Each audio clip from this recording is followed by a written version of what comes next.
আজকে আমরা উদ্ভিদের প্রজনন অঙ্গ ফুল নিয়ে সংক্ষিপ্ত আলোচনা করব।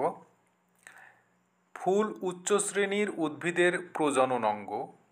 একটি আদর্শ ফুলের 5টি স্তবক থাকে, যেমন পুষ্পাক্ষ, বৃতি, দলমণ্ডল, পুংস্তবক এবং স্ত্রীস্তবক। একটি আদর্শ ফুলের 5টি স্তবকের মধ্যে 2টি স্তবক, যেমন পুংস্তবক এবং স্ত্রীস্তবক, প্রজননের জন্য খুবই গুরুত্বপূর্ণ। এরা সরাসরি প্রজননে অংশ নেয়। অন্য স্তবকগুলো সরাসরি অংশ না নিলেও প্রজননে গুরুত্বপূর্ণ ভূমিকা পালন করে। যে ফুলে এই 5টি স্তবকই উপস্থিত থাকে তাকে সম্পূর্ণ ফুল বলে। কি বললাম? যে ফুলে এই 5টি স্তবকই উপস্থিত থাকে তাকে সম্পূর্ণ ফুল বলে। যেমন জবা, ধুতুরা, এর হচ্ছে সম্পূর্ণ ফুল। এর যে কোনো একটি স্তবক না থাকলে সে ফুলকে অসম্পূর্ণ ফুল বলে, যেমন লাউ, কুমড়া। এবার আমরা ফুলের বিভিন্ন অংশগুলো নিয়ে সংক্ষিপ্ত আকারে আলোচনা করব। প্রথমে পুষ্পাক্ষ। পুষ্পাক্ষ সাধারণত গোলাকার এবং ফুলের বৃন্ত শীর্ষে অবস্থান করে। এর উপর বাকি 4টি স্তবক পরপর সাজানো থাকে। তাহলে কি বললাম? যে পুষ্পাক্ষ সাধারণত গোলাকার, ফুলের বৃন্ত শীর্ষে অবস্থান করে। এর উপর বাকি 4টি স্তবক পরপর সাজানো থাকে। এরপর বৃতি। ফুলের বাইরের স্তবককে বৃতি বলে। বৃতি খণ্ডিত না হলে সেটি যুক্ত বৃতি, কিন্তু যখন এটি সম্পূর্ণরূপে খণ্ডিত হয় তখন তাকে বিযুক্ত বৃতি বলে। তাহলে বৃতি খণ্ডিতও হতে পারে, আবার যুক্তও হতে পারে। এর প্রতিটি খণ্ডকে বৃত্তাংশ বলে। প্রতিটি খণ্ডকে কি বলে? বৃত্তাংশ বলে। সবুজ বৃতি খাদ্য প্রস্তুতের কাজে অংশগ্রহণ করে। এদের প্রধান কাজ ফুলের ভিতরের অংশগুলোকে রোদ, বৃষ্টি এবং পোকার আক্রমণ থেকে রক্ষা করা। তাহলে বৃতির প্রধান কাজ হচ্ছে ফুলের ভিতরের যে অংশগুলো আছে সেই অংশগুলোকে রোদ, বৃষ্টি এবং পোকামাকড়ের আক্রমণ থেকে রক্ষা করা। এরপরে দলমণ্ডল। এটি বাইরের দিক থেকে দ্বিতীয় স্তবক।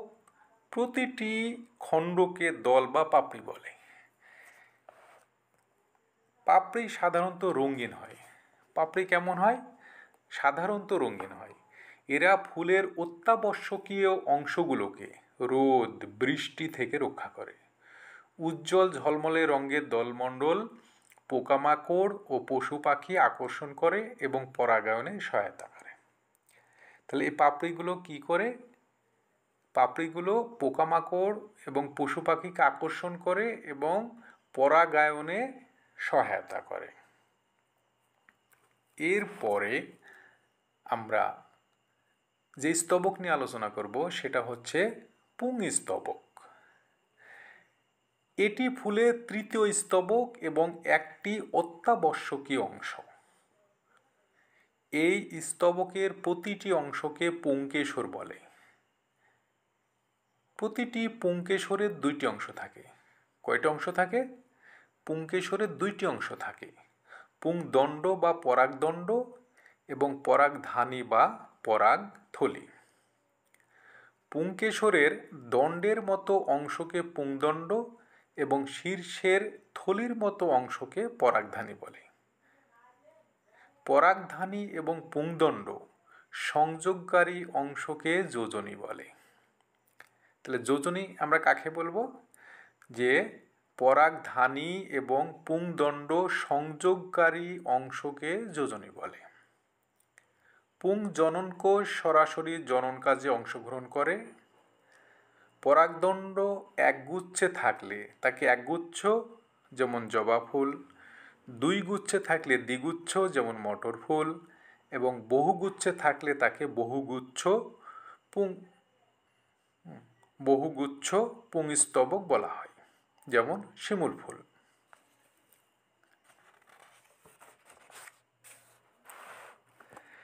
এরপরে আমরা স্ত্রী স্তবক নিয়ে আলোচনা করব। স্ত্রী স্তবক বা গর্ভকেশরের অবস্থান ফুলটির কেন্দ্রে। তাহলে গর্ভকেশরের অবস্থান কোথায়? ফুলের কেন্দ্রে থাকে। এটি ফুলের আর একটি অত্যাবশ্যকীয় স্তবক। তাহলে স্ত্রী স্তবকটা কিন্তু ফুলের একটি অত্যাবশ্যকীয় স্তবক। একটি গর্ভপত্রের 3টি অংশ। একটি গর্ভপত্রের কয়টি অংশ থাকে? 3টি অংশ থাকে, যথা গর্ভাশয়, গর্ভদণ্ড এবং গর্ভমুণ্ড। 3টে অংশ কি কি বললাম? গর্ভাশয়, গর্ভদণ্ড এবং গর্ভমুণ্ড। গর্ভাশয়ের ভিতরে এক বা একাধিক ডিম্বক বিশেষ নিয়মে সজ্জিত থাকে। এসব ডিম্বকের মধ্যে স্ত্রী প্রজনন কোষ বা ডিম্বাণু সৃষ্টি হয়। এই ডিম্বাণুই পুংস্তবকের মতো সরাসরি জনন কাজে অংশগ্রহণ করে।